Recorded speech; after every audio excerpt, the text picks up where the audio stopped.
Well, what is going on, everybody? Welcome. Hump Day!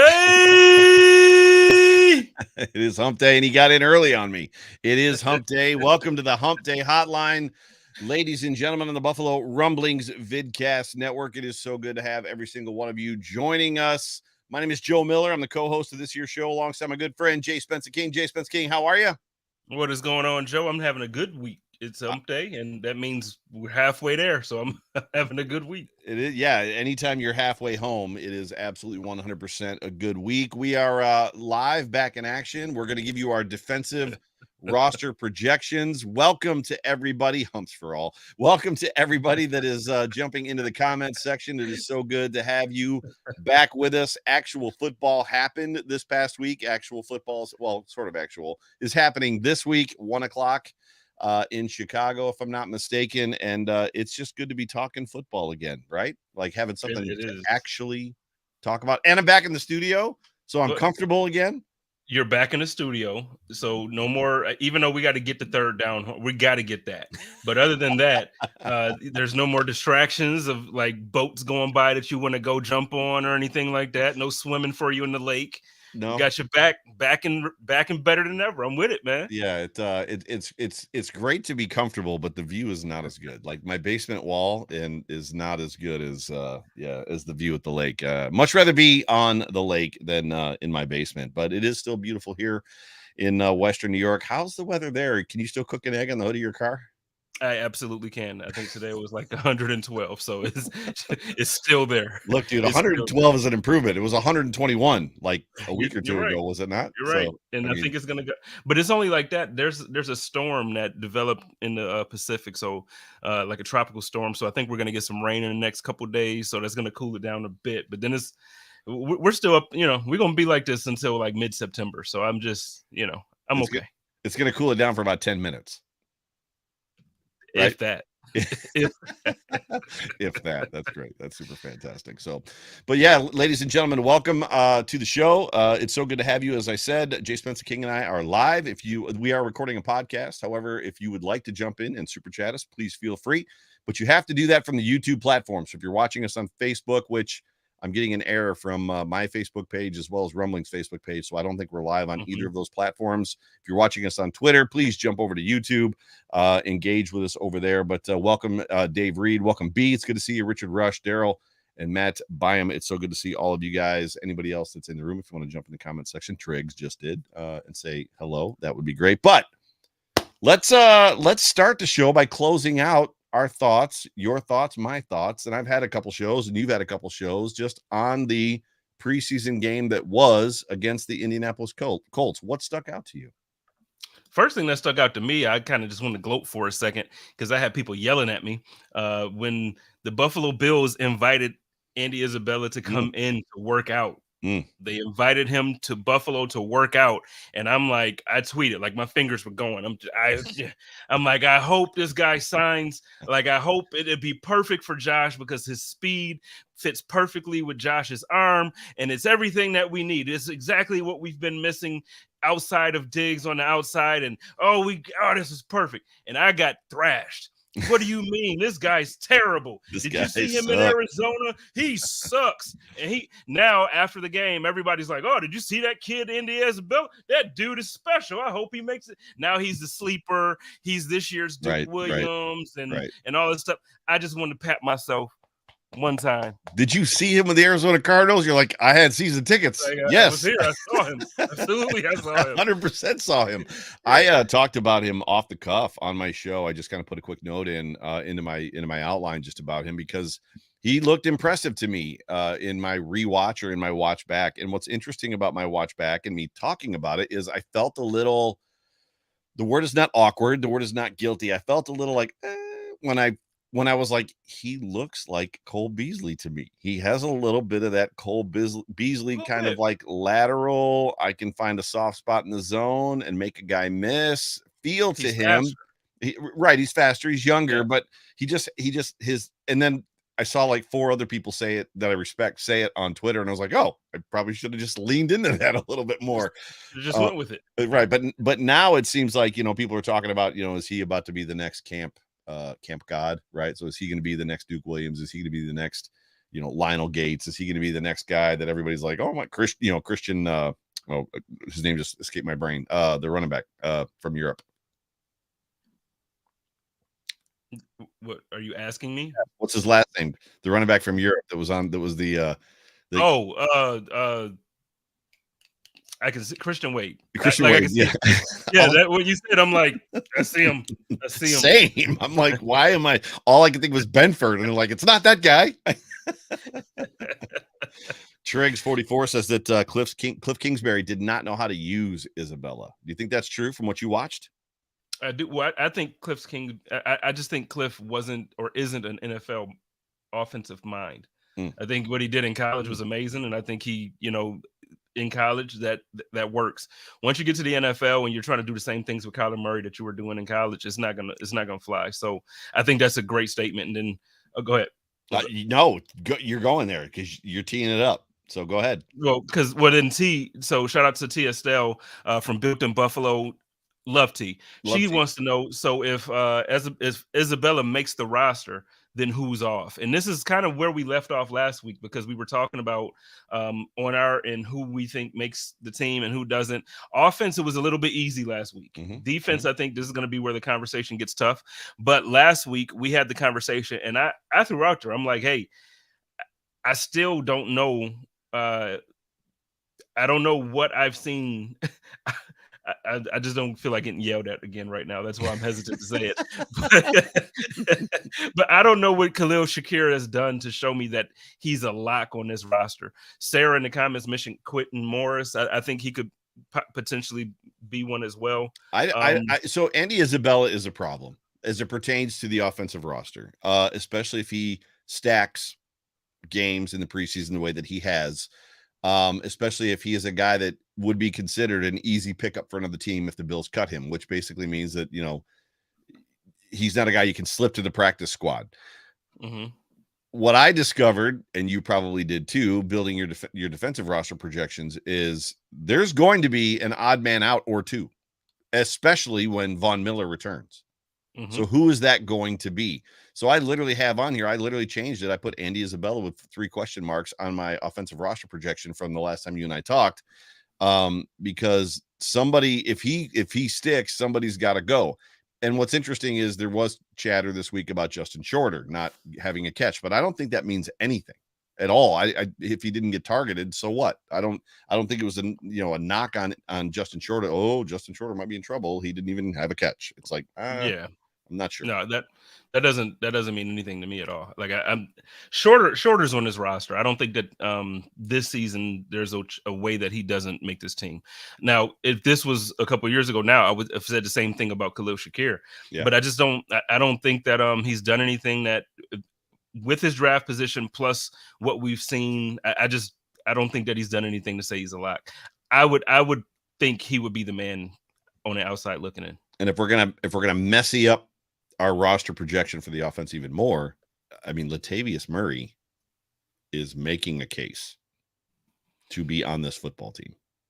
But you know what? That's why, and I get it. Nobody does things on purpose, but that's why healthy players. That's why your best ability is availability. That's right. So you get injured and you give anybody a chance to get those snaps, then hey, guess what? you might be the one sitting on the practice. I just lost you for some reason. Can you still hear me? Yeah, your microphone just it's it literally made a funny noise, like the sound was leaving the room, the air was leaving the room. And it's back now. So yeah, that was weird. Like it went. What's the last thing you heard me say? No, I heard all of it. It was like literally on Oh. your last word. It just sounded like a spaceship was taking off in my headphones, and then you were super, super quiet. So I know you're having a problem with the cable not too long ago, like last year. So I didn't know. No, I'm all good there now. Yeah.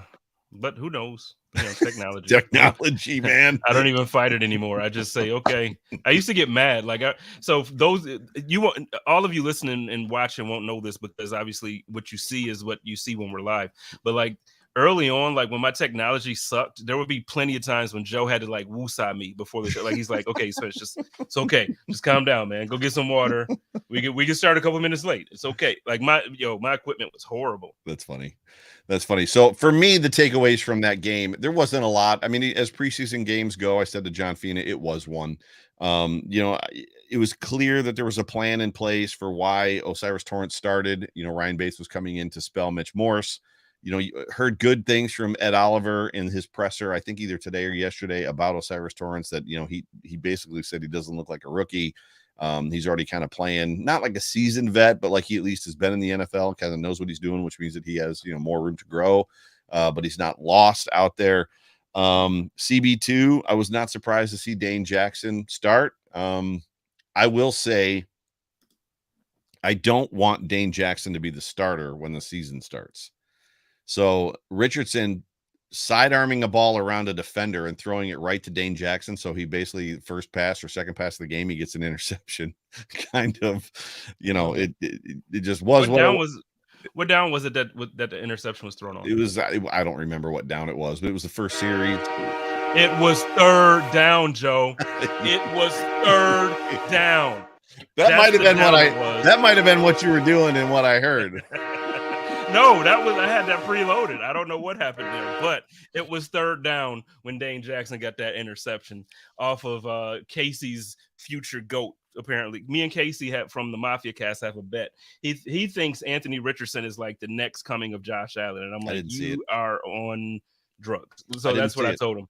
Yeah, we got this bet. So one of us have to wear pink hair for like 2 weeks on our shows. You had borderline pink hair last year. I told him so it don't matter to me. I'm like, all right, whatever, let's do it. But dude, I'm about to make you buy an Isaiah McKenzie jersey. That's as bad as it's gonna get for me. But yeah, or a Baker Mayfield. Maybe I might change that up on you. But Baker, oh god. Yeah. You are just feeling it tonight. I'm on a roll. I'm on a roll, man. I'm on a roll. We're doing it. Is all this? Do I have access to all these noises you're making all of a sudden? You do. You got them loaded in. I don't even remember what I was going to say now. I was going to say something important. Oh, Trent Richardson. So, when you look back at Josh Allen's rookie season, especially that training camp or that preseason, rather, what sticks out to me is the Carolina Panthers game that I was at. So that was my first summer back home.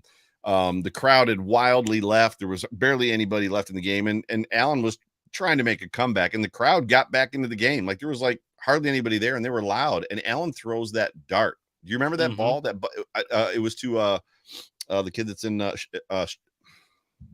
McLeod, right? Ray McLeod. Yeah, you threw it to Ray McLeod. And all the comments were like when the ball went by everybody, they heard it whistle by as it went by. Mm-hmm. So I don't know that I saw that woeness from what I saw to Trent Richardson. I saw a guy that he went and he played. I don't know that I saw a stark difference or contrast between him and Kyle Allen. Like, were you like, oh, this kid's amazing? I didn't see that. No. First preseason game, but still. And for the record, everybody, Joe means Anthony Richardson. I'm just Anthony. Sorry. Yeah. No. I just wanted to make sure because you know how people get. Hey, they don't even know the names of the players. We know so many names. That's all. Joe is also 50. And hey, you're running for president. I know I'm on a tangent. I know I'm not on topic here. Definitely not. Joe's. Wait a minute. We announced this on Twitter yesterday. What do you mean you're not running for president? How did I miss that? You guys announced my candidacy for. Yeah, you're going to be the first ginger in the White House. I think there's been one before, but he may have had white hair by the time he got there. Yeah, Kennedy, right? Who decided this? Kennedy. I think you did. I was not on the show with you yesterday. Hey, no, not on the show. On Twitter, we talked about it on Twitter. No, I was I had one of my cryptic wisdom tweets, and you're running for president, and I literally said, and I'll say it on the air, I have too many skeletons in my closet, way too many. That's why nobody good runs for president. Nobody that's worth their merit, nobody that's worth their salt, nobody that's worth running this country will run for president, because everybody has skeletons in their closet, and But it's Joe, gonna come man, out. Joe, all I'm saying is, and this is not me saying anything on either side of anything. What I'm saying is, look, the things that Donald Trump was accused of before he became president. Sure. I know you have not committed 98% of that stuff. You haven't committed 99% of the stuff that Donald Trump has been accused of prior to being president. Yeah. You could absolutely be the president, man.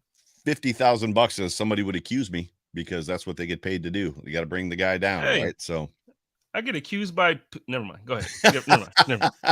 We're not going to talk about we people have with dirty feet. derailed. We're not going to do it. Yeah, no. Let's get back on. Let's get back on the game. Let's talk the Bills. I'm sorry. That's hysterical. So, but other than that, for all intents and purposes, it was a good game. Latavius Murray looked nice. I loved what I saw from James Cook.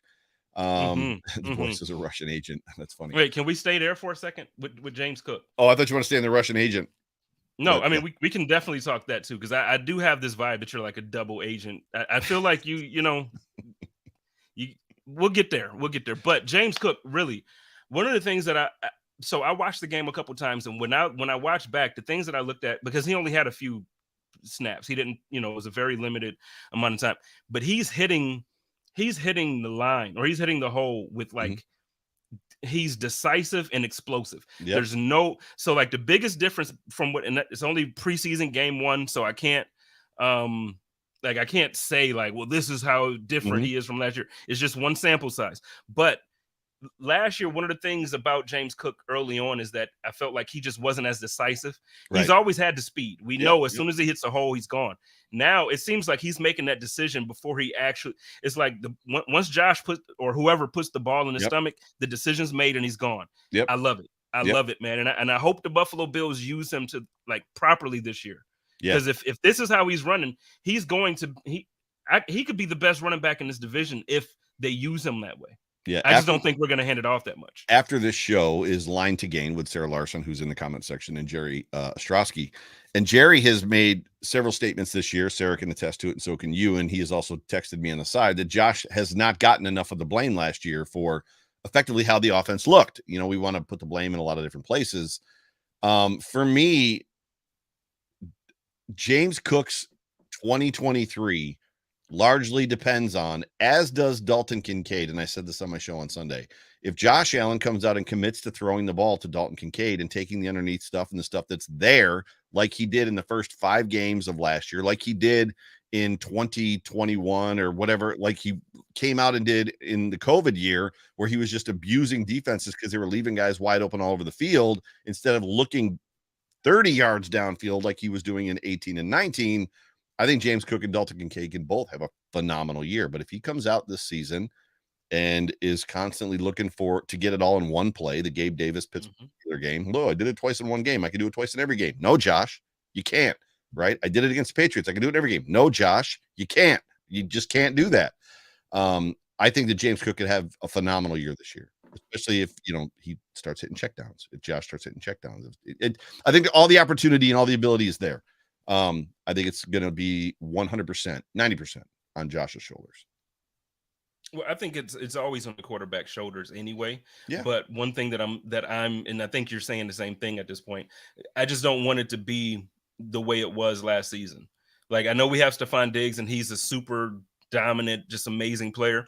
But outside of Stephon Diggs on offense, if Josh Allen didn't have a phenomenal day, the Buffalo Bills offense we weren't going anywhere. Right. When we say that and you say you're correct, it's always on the quarterback, but it's not like it's LaDainian Tomlinson. You're throwing the ball to LaDainian Tomlinson 20 times or 15 times a game because he's LaDainian Tomlinson. Like, I think, I'm not saying James Cook is LaDainian Tomlinson, but it's not as obvious with James Cook. With LaDainian Tomlinson, you're throwing him the football. With James Cook, it's like, well, Stephon Diggs could have been open 40 yards downfield, so I threw it to him and it was incomplete. Or you could have hit James Cook for 4 and he could have ran it for 30. Right. And again, but your point is you're accurate. It's like, well, no, that's LaDainian Tomlinson. I don't care. Right. If you think Diggs is open, but Tomlinson's open, you throw it to LaDainian Tomlinson. Like, you just know. Right. So I'm hoping that we make better decisions this year from Josh. Yeah. I will say, I feel like there was a couple guys on the Hump Day Hotline who said it before Jerry after that Cincinnati game that Josh Allen deserved some of that blame. Oh yeah. And nobody wanted to hear that. But I love in the comments, man, they're still talking about Andy Isabella and the wide receiver room and who's going to make it or who isn't. Talk that talk, dude. Look, I know a lot of people because they're talking. A lot of people are in here. They're talking about like, well, who's going to get cut or who's going to make the practice squad. Sarah doesn't think Shorter will make it to the practice squad. No if he's way. Cut. There's no way he's making the practice squad. I think I saw somebody earlier ask if Isabella could be used as trade bait. That was Sarah's. I think I can't remember who it was. It was B. Was it B? Somebody said it. I'm not sure, but I did see it. I'm looking for it now to throw it up, but I can't see it. But look, here's the thing. And this is the reason why I was excited about Isabella. What he brings to the roster, nobody else on the roster has. I know we signed Hardy because he's elusive and he can make some things. I know Sherfield as well can do some things. I know both guys have some speed and they can do some things after the catch. They do not have Andy Isabella's speed. So, like I'm telling you, he's bringing something to the roster that we haven't had in like some time for real. I agree. So I'm looking at Sarah's. I'm trying to count. So 2, 5, 6, 13, 15. 24, 25. I mean, that checks out. I'm just not sure that they're going to be able to keep 25 on offense, like especially with what we see on defense. I think if Andy Isabella makes this roster, Khalil Shakir is off. I would agree with that. If Andy Isabella makes the because they're not, so they've got Deontay Hardy, and Andy Isabella is a veteran at this point. Not a veteran, but he's played in the league a couple of years and he can play in the slot. I'm not necessarily sure that if I don't know why you keep Shakir if you've got Deontay Hardy and Andy Isabella on this roster, right? Right. I mean, because you drafted Shakir to be what you, at least if you're going to keep Isabella, you drafted Shakir to be what Isabella's going to be. Right. And so at that point, then yeah, the question would be for me then, could Khalil Shakir be a trade bait? Can we get a 5th, 6th? He doesn't have much on film. He's I don't think he can get anything. 70% of the snaps last year. He played 70% of the snaps. So I don't think we can put him, and then he had maybe 2 or 3 punt returns as well at some point throughout the year. Yep. One of which didn't he muff? He fumbled. Yep. So yep. I don't know. I don't also agree with Sarah. I love you, but I also think that Quentin Morris makes this roster. There's no way he doesn't. I think Quentin Morris I go back and forth, and that's only if I'm talking about if I'm like, okay, a sleeper on this team. Jace could make. I don't think Jace makes it after just some of the effort that I saw over the weekend, and then some other things that I've been hearing. Last week I said he was a sleeper. I think that he's fully being slept on because if they're going to run 12 personnel often, obviously we've got Reggie Gilliam on this football team, but if they're going to run 12 personnel, they're going to need a backup. So they're going to have to have a third tight end on this roster. They can't run their tight ends into the ground. So I think Quentin Morris absolutely makes this roster. Well, you know what? Let's do this let's jump into the defense. Before we jump into the defensive side, let's take a quick second, talk about this dope party that everybody has to come to. Dope. Bills Mafia is back. Are you ready for it? The 3rd annual Buffalo Rumblings IPA beer release party is going down September 16th, 6 p.m. to 9 p.m. at the Resurgence Brewing Company located downtown at 55 Chicago Street. I'm going to tell you what, you do not want to miss this event. Come out and hang with Joe, Sarah, and the rest of the Buffalo Rumblings crew for the Megapod. You're going to want to bring your questions and be a part of the live stream. Get involved. It's going to be live. And this year, we're also going to have our friends from Fans of Buffalo joining the party and sponsoring the fun. They're going to be in the house to provide you with all the information you need to make your away game day experience the easiest and the most smooth that you've ever had in your life. I can promise you, they do their job very well. So make sure you make it out Saturday, September 16th, 6 p.m., Resurgence Brewing Company, 55 Chicago Street. Go Bills. Are you ready for that, dude?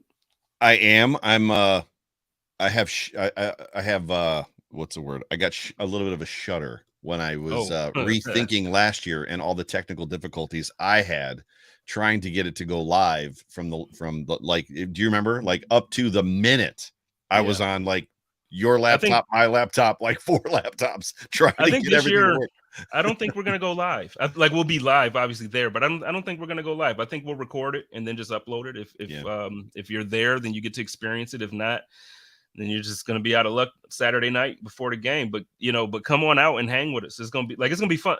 Yeah, both the first year and last year was a blast, man. We had a great time. It was a packed house. I wish I had the pictures already loaded up. I would show them, but it was a packed house. It was a great time. So make sure everybody get out for it. I can't. Kate's gonna be there. She's gonna have a pop-up table where she'll be selling a bunch of her merchandise that you see her post all the time. Her Hoochie Daddy shorts that I have a pair of. I can ask her to bring the Hoochie Daddy shorts. I can ask her, and then my man Jim is gonna be there with his hoodies and everything as well. So you're gonna want to make sure you go and support my guy Jim. He's gonna be there. How many do you have? I mean, why you know what I mean? Like you know what I mean? I can't be letting everybody know the swag. You know what I'm saying? I don't have one. I don't have a single one. Catch up, pimp. No, I'm joking. I got a couple. I got 2. He has a Poyer one waiting on me, so I'll have 3 when I get back to Buffalo. Jeremiah Poyer is like hitting him up, going, "You got a Poyer version of that?" I'm like, "You can't buy a Poyer one. It's got your last name on the back of it." But that's why you should. I get it. And it's not like me buying a Miller. Like that's Von Miller. We're not brothers. Like Jeremiah. Right. Like, yo, this is your brother, man. Like, he's so funny, man. He's so funny. What is happening right now? So let's jump into our defensive roster projection, because we've got a lot of people chatting about wide receiver, which fits in, which is good. And I'm going to let you go first, just because, and we'll start with the DEs, the defensive ends. I think I saw Jessica say 25, 25, and 3, right? So 25 offense, 25 defense, and that shit ain't happening, right? So, let's see. No, I did that. No, wait, what'd you do?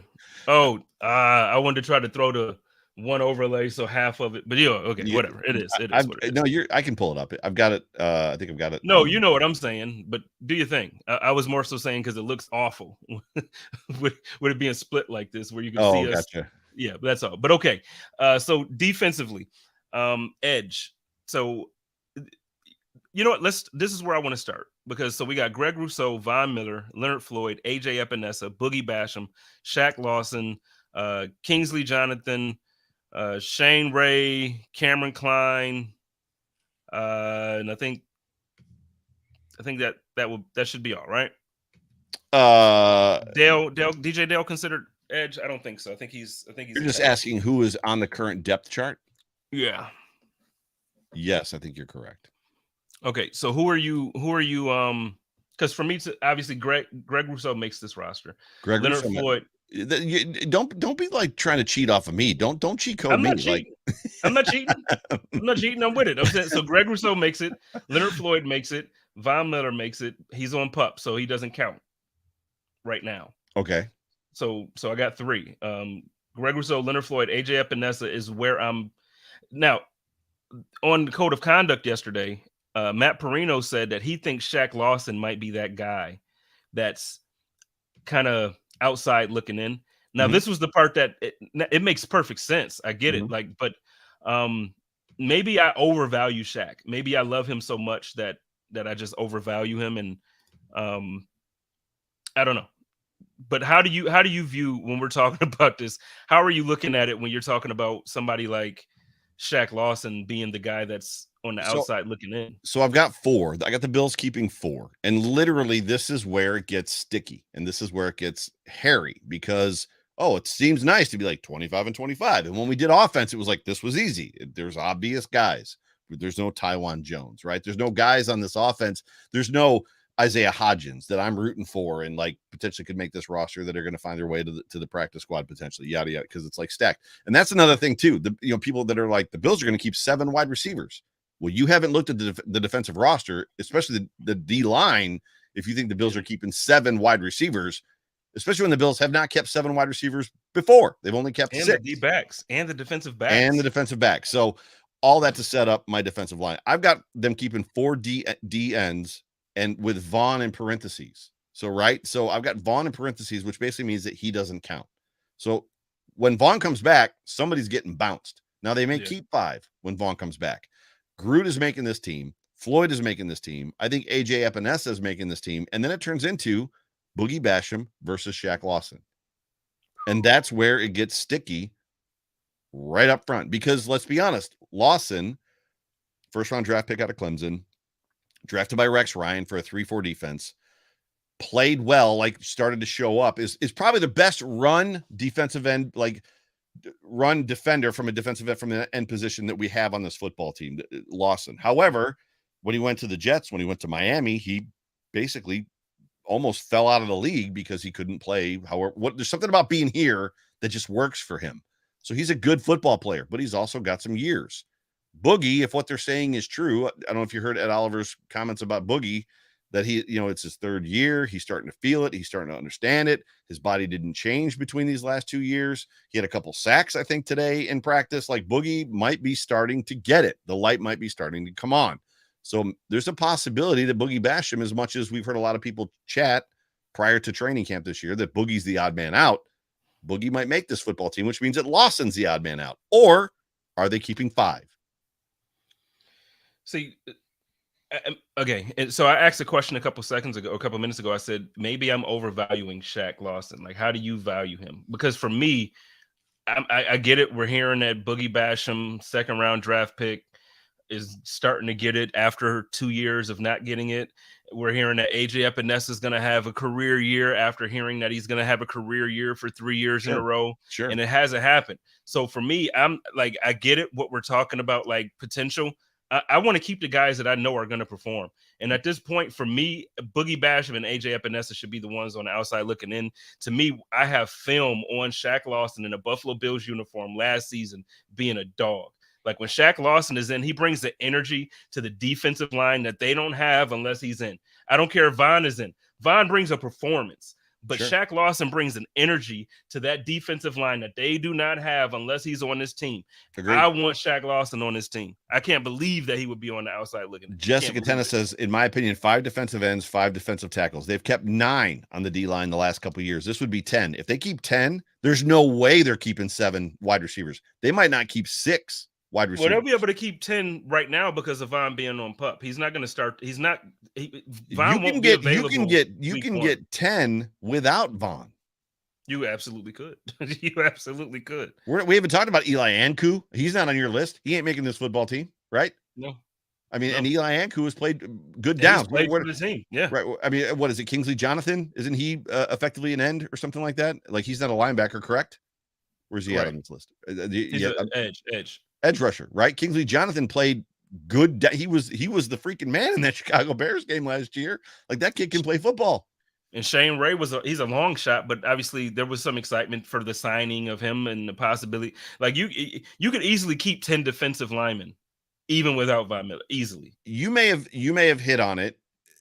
There's a good chance, because of Boogie's versatility, meaning he can play inside and outside, that AJ Epinesa might be the guy on the outside looking in. Well, let it be AJ Epinesa or let it be Boogie and not freaking Shaq Lawson. I would be like, if I lose Shaq Lawson and Tremaine Edmonds in the same year for different reasons, do you know? Like, oh my God, Joe. So I've got, like I said, Vaughn in parentheses, which basically means if he comes back week 1, he messes up the whole thing. The whole thing is shot to hell, right? Mm-hmm. When he comes back, somebody's getting bounced. Somebody that Bills Mafia likes is losing their job and hopefully making it to the practice squad. More than likely not. What's wild about this roster projection, offensive and defensive, is the last several years since you and I started doing this back in 2019, I think it was, or 2020. It's always been like, special teams guy here, special teams guy there, like, got to keep this special teams guy. Like, there's an aspect that, like, legit NFL players that would not be special teams players on other teams, they're going to play it here. They're playing special teams on this roster. Yeah. I'm not talking Saran Neal. That's not what I'm talking about right now. Saran Neal's is a special teams guy. I'm saying, like, you can't go down this list and find 11 special teamers. No. Oh my gosh. Speaking of which, I don't have Tyler Medikevich on my roster. And he was just reactivated, right? Yes, he was. So there's another problem. You got 4 linebackers: Milano Bernard, Dotson, Dorian Williams, and Tyler Medikevich. So now there's no way they're keeping 7 wide receivers. Who are you cutting? Because we haven't even gotten to the defensive backs yet, the defensive backfield. I got to add Manikevich to my free. I quit. I don't even want to be like, could you imagine being Brandon Beane? Like, really? No, man. I don't want to do it. So, I mean, at this point, there's a possibility Epinesa and Boogie, or Epinesa and Lawson, or Boogie and Lawson, if Vaughn is healthy, are both on the outside looking in. Are the Bills cutting Poona Ford?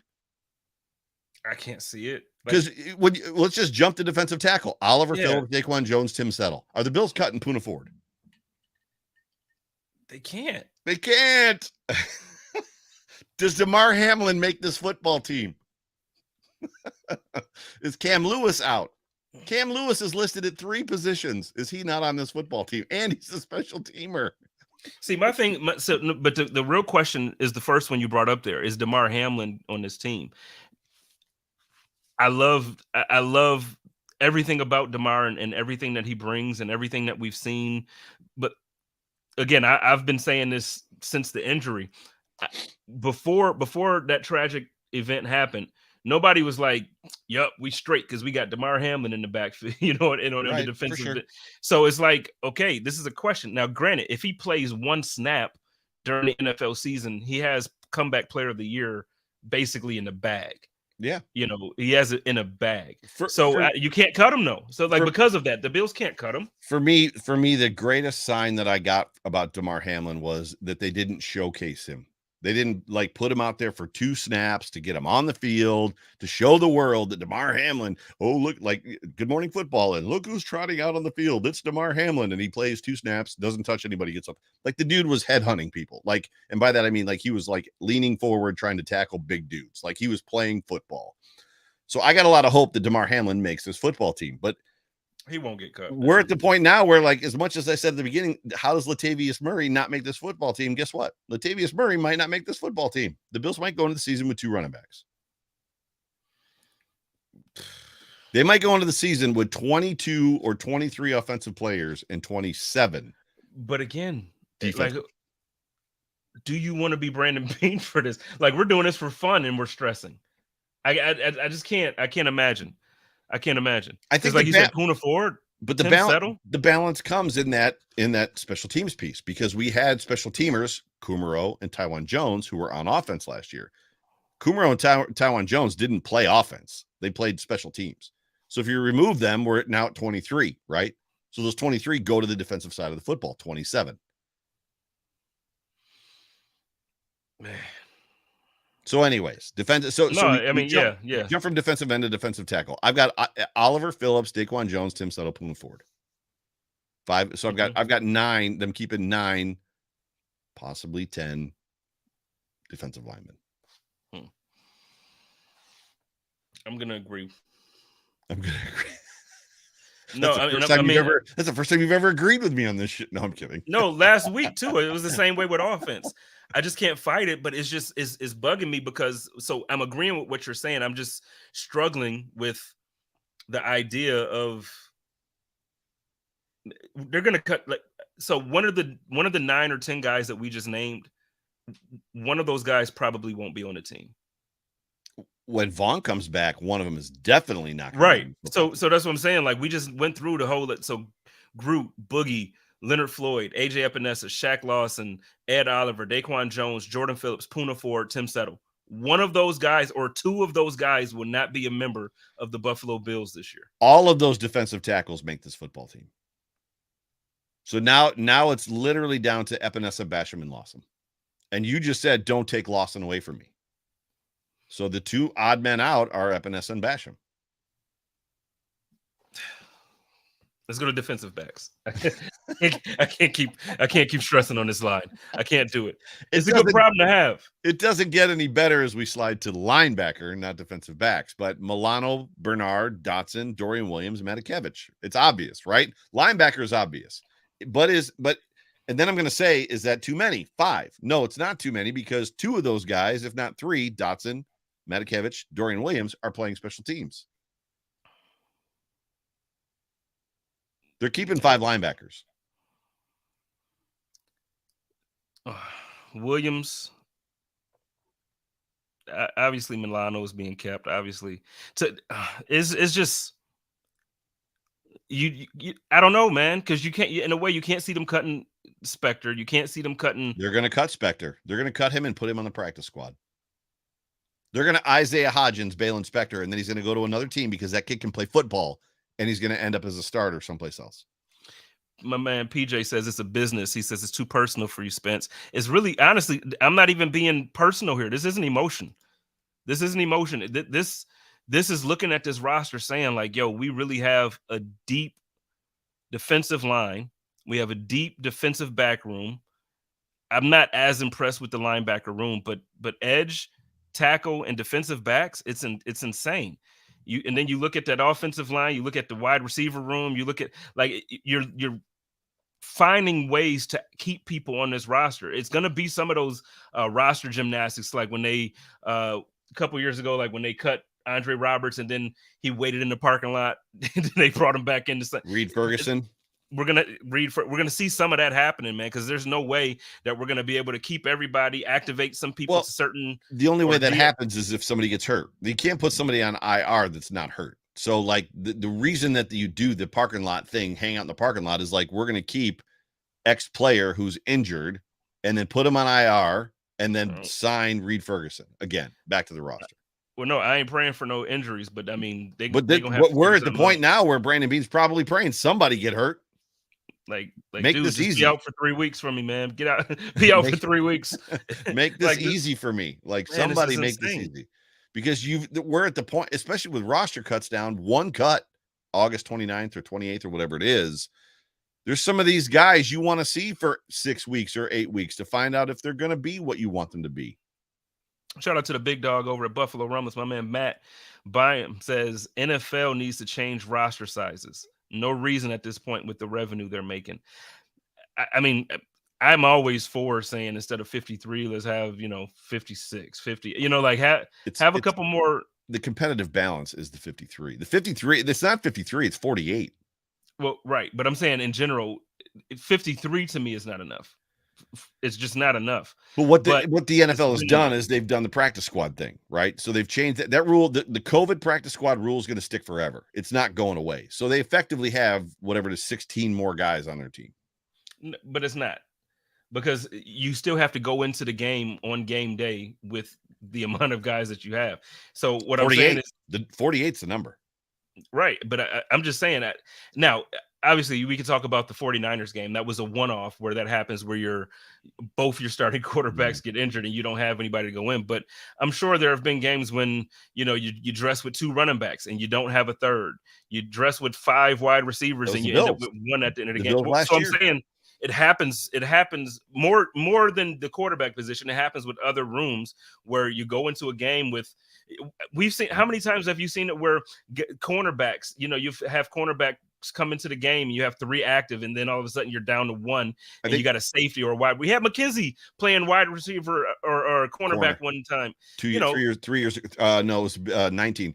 I think it was 19. Last year, 2 kickers got injured and 2 teams had to play without a kicker. So I'm just saying, so I'm not saying that we need to go crazy and have the rosters be 70 on game day, but I'm just saying 48, 53, we could throw a couple extra spots on there. We could be at 53 on game day and 56 for the roster or something. Like I just feel like we could do a little more, and that's just me wanting more people to get jobs, to be honest. But it's tough. It's tough because I still think the San Francisco 49ers should have and could have won that game. Right. Jessica Tennis's Cam and Bernard are currently hurt. So is Damian Harris, but they're not going to be hurt when the season starts. Safety. Real quick, Stickman said you could build a pretty solid team with Bills cuts. You can, depending on who gets cut. You for sure can, because it's going to be some starters. The problem is the Bills aren't playing the Cardinals, the Texans, the Carolina Panthers, and the Patriots every week. They're playing the I tell you what, Chiefs, Chargers, Bengals. Well, I tell you what, the Texans ain't gonna be as bad as they were either, though. I think the Texans made some really good moves. That's not the conversation today, but they're not even gonna be that as bad as they were. Nowhere near it. Right. Talk to me about safety. Jeez. Why? I got 7. I got 7 because of special teams and nickel. See, I got 7 because they're not cutting DeMar. Like that's it. Like I think DeMar makes the team on merit. I think DeMar makes his football team. I think he's the fourth I safety. don't. I think Like DeMar Hamlin is the fourth safety. he makes it because he's who he is. But no, because if you're gonna tell me the top 4, you would take DeMar Hamlin over Dean Marlowe. Yes, Dean Marlowe didn't dress a game last year. I would Poyer take and Dean Hyde were Marlowe, both hurt last season, and Dean and I Marlowe would take Dean Marlowe. I would. I'm not saying I That's wouldn't just take Dean Marlowe. I'm projecting to you how the team values him. Dean no, Marlowe is no, going to get I'm not cut. talking about the team. I'm asking you. Would you say? Yeah, the team. I feel like the team will probably cut Dean Marlowe. I feel like it. It'll probably be DeMar Hamlin, Taron Johnson, Tyler Rapp, Jordan Poyer, Micah Hyde, Kyer Elam, Trey White, Dane No, wait, Jackson. you're You're in the corners. I'm talking Well, safety. no, I'm saying in general, the defensive back room, like those are the guys who was going to be. It's not gonna like they're not gonna cut DeMar.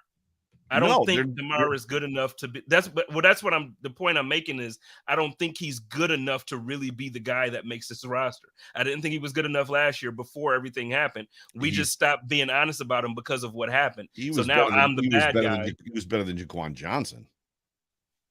I mean, that was a There was standard. a time when we thought Jaquan Johnson was the heir apparent. Who was we? Most of Bill's Mafia. There was a time 2 years ago or 3 years ago that Jaquan Johnson came in to spell a couple times. We're like, that kid's good. And then he got the starting role and Hyde came out. And it's like, oh, that kid's bad. Like, I don't know, man. I remember people being excited about Saron Neal a little bit, hoping that he would get some looks there. And Cam Lewis, he was corner trying to transition to safety or whatever. Nah, look, I say draft another safety next year. Period. Oh, they're gonna. Like, well, to me, they should have this past year anyway. But I'm saying draft. But this year, if it's just about 1 year, I would take Marlowe over Hamlin as far as just being a better player. DeMar Hamlin is not a good football player to me. I get it. We can't be honest right now because we're jerks because of what happened. But if I'm going to be honest about football, he was not impressing me last season. I did not feel comfortable that Micah Hyde was out all year. The games that we played, where we played musical chairs with that position opposite of Jordan Poyer, I was not comfortable as far as the defensive backfield was concerned last year. The problem is DeMar Hamlin, and I'm not trying to be, I don't know, whatever, analysty, dies on the football field. Dean Marlowe doesn't even get into a football game. But that's not the conversation. I'm not talking about what the Bills will or what they do. The best players play. No, we talked about that before. Okay. When you're talking about keeping guys on the roster as opposed to guys that you actually can use. Like we've talked about that before. Like, Isaiah, he's gone. But we've talked about that before. Trigg says, what about moving Benford to safety? We've heard a lot of chatter about this early in the offseason. And can we just get past the whole idea that, like, oh, we're just going to make this player that position now? Like, Khalil Shakir can play outside on the boundary. No, Khalil Shakir cannot play the boundary. He's not a boundary wide receiver. So just let it go. Like, and Christian Benford is probably not a safety. I'm not saying it's never going to happen, but more than likely not a safety, right, in the NFL. Otherwise, he would have done it this year. And Cam Lewis would be on the outside looking in. Cam Lewis, to me, is the most likely cut option. Right? Okay. I mean, yeah. Although Cam Lewis, so if you're keeping 5 corners, how many corners are you keeping? Well, so are you looking at Cam as a corner or as a safety? Well, that's the problem. Cam is a swing. So, like, you've got Alex Austin, who they drafted, and I've got them keeping Alex Austin for a 5th corner, but Cam provides an opportunity as a safety and a corner to allow Alex Austin to move, which takes you from 12 defensive backs down to 11. I think if Alex Austin is part of this team as a practice squad player, I don't think he won't make it over Cam Lewis. They love Cam Lewis in the building. But they value rookies. Yeah, but he'll make the practice squad. They don't value, late round picks that much. He's not. Safeties, getting back to safeties, keeping in mind as well, the Bills play nickel 4-2, right? Nickel. They play the nickel. All right. So they got 5 defensive backs on the field at all times. Hyde, Poyer, Taylor Rapp, DeMar Hamlin. Those are my 4 lock 'em up traditional safeties. Taron Johnson, Saran Neal, and I have them keeping Cam Lewis. That's seven safeties. I have an announcement here apparently from Sarah. Just as an FYI to everybody who listens tonight or watches, Line to Game was pre-recorded, so they didn't copy everything that me and Joe are talking Why about. are you stealing our content, Sarah You Lawson? thief. Stop parroting. Stop parroting our content. Swagger jacker. You swagger jacker. Listen to the other networks steal their content. Don't steal our content. Hey. See, I was about to get in trouble. I'm growing. You know what? Growth, Joe. That is growth. I was about to say something that was going to get me in trouble, but that I did. I'm so proud of me. Second pat. Hyde, Poyer, Taylor Rapp, DeMar Hamlin. I think are making this football team. Taron Johnson, Saran Neal, absolutely making this football team, which means Cam Lewis is potentially on the outside looking in. Corners, Trey White, Dane Jackson, Elam, and Benford are making this football team. Yeah. You're not going into with you. I'm just not happy about it because you're not going into the season. You're not going into the season with 3 corners. Although the Bills went into the season in 2022 with 3 boundary wide receivers. So maybe you will go into the season with 3 corners. Who knows? And then end up having 2 of them get hurt in the first game. You got 1 corner out there and a safety playing cornerback. I think they keep Cam. I think Cam makes this roster because he can play corner and try to kind of hybrid safety it. I think Cam makes this roster. Then you're talking 11 defensive backs. They're gonna have to make it somewhere else, man. Cam Lewis makes this team because he's versatile, corner and safety, and plays special teams. Saran Neal makes this roster because he plays special teams. Medikevich makes this roster because he plays special teams. And they're good. They're good special teams players. Yeah. And I'm with you, like, and the way I think it's gonna go is not the way I think it should go. So yeah, I think Hamlin makes his team, like we were saying, and I think Marlowe is the guy in that area outside looking in. I don't think if he sticks around, if he comes back to the practice squad if he wants to, but I don't think he makes the team because of that. I think Alex Austin is on the practice squad. I know you mentioned him. I think Yep. Benford, and I hate this. I hate it. No, I'm out of things to say. I mean, at this point, I don't know that. Yeah, you said it. I don't want to be Brandon Beane. Because also what you're thinking about is your investments, man. Like you drafted some of these guys that they're gonna have to cut somebody. You're gonna want guys to clear waivers, make the practice squad. You're gonna want to. And you just can't. They're going to lose talent. But that's what happens when you're good. The top 4 or 5 teams every year, man, teams can't wait for guys to leave so it just sucks. Mm-hmm. It just sucks. Agreed. 100% agree. I don't know that I have an answer. I don't know that I have a retort. I don't know. I think we're going to be waiting with bated breath on cutdown day to see the names that are going, right? Man. All right. So I don't know, Joe. Like really, I'm at a loss for words on it. So let me ask you this, and then we can just end this discussion here, because it sounds like you're building this roster based on what you think the team will do, obviously, which I guess we should, versus what you would like the team to do or what you feel the best roster is. So when I'm asking you this though, do you think DeMar Hamlin is the best fit out of what's available to make this team as the 4th or the 5th safety? I said sitting on a deck at a cottage in Lime Lake, New York, 4 weeks ago, I think, that I wasn't sure that DeMar Hamlin was a lock to make this roster. And what would the backlash be if he gets cut? I asked you that question. You did.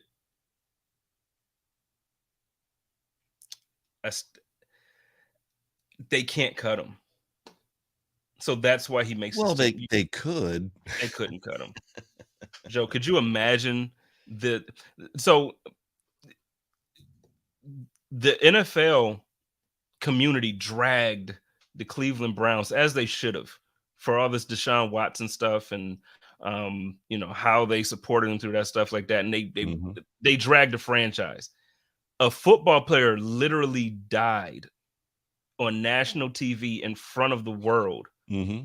They will destroy the Buffalo Bills as a franchise and as a business in the media if they cut this guy. There's no way he doesn't make this roster.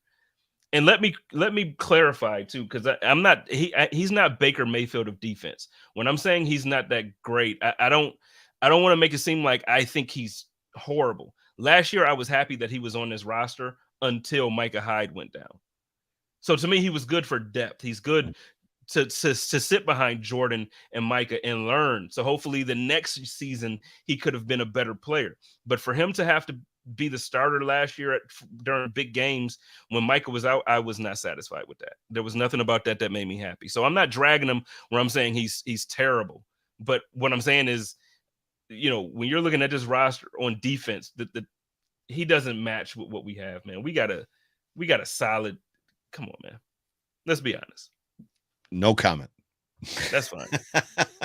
I'm not jumping into this conversation. That's fine. With you.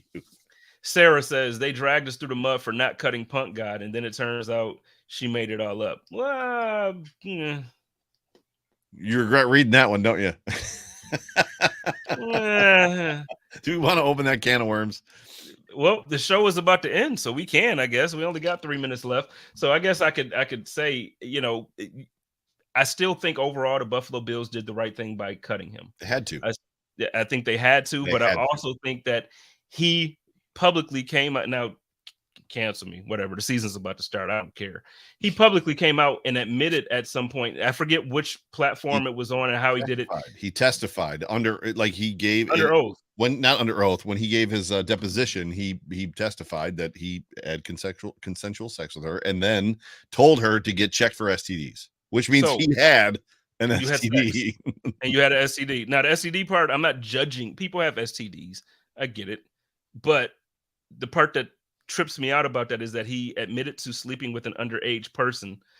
And now we have people saying, see, he lost his career. He should not have lost his career. Well, the problem is she didn't know. She lied. Well, I'm 18. Well, you can kind of sort of look at a girl and know. Just saying, I can kind of tell that you're not 35. I'm just saying. But that was Zach Wilson. That was somebody completely different. Yeah. You know what? Let's go ahead and get on out of here, Joe. Let's close the show out. We are circling the drain. Yeah. All the emails I'm gonna get in the morning. No, you won't. You'll be fine. You'll be totally fine. So am I closing this out? So I don't know that we've come to a consensus. I don't know that we have a final number. I think we're all going to be surprised. Is that where we're at on the roster projection? Yeah. I'm sorry, man. And then Sarah's texting me too. Sarah's like, hey, make sure everybody knows that was a different Sarah that asked that comment. I don't want people mad at me on my show too. Speaking of Sarah, Line to Gain happens right in about 1 minute. So jump from this show right over to Jerry and to Sarah and join them for Line to Gain. But ladies and gentlemen, you have been tuned into the Hump Day Hotline on the Buffalo Rumblings Vidcast Network. It is so good to have all of you join us. Football, 1:00 on Saturday. Then we're going to line it all back up again. All the shows on Sunday, all the shows on Monday, all the shows on Tuesday and Wednesday, blah, blah, blah, blah, blah. Spence is already out. For myself, Joe Miller, you can find me on Twitter at Joe Miller Wired. Jay Spence the King, you can find him on Twitter at Jay Spence the King. Love you guys. We'll talk to you soon. Go Bills. Go Bills, man.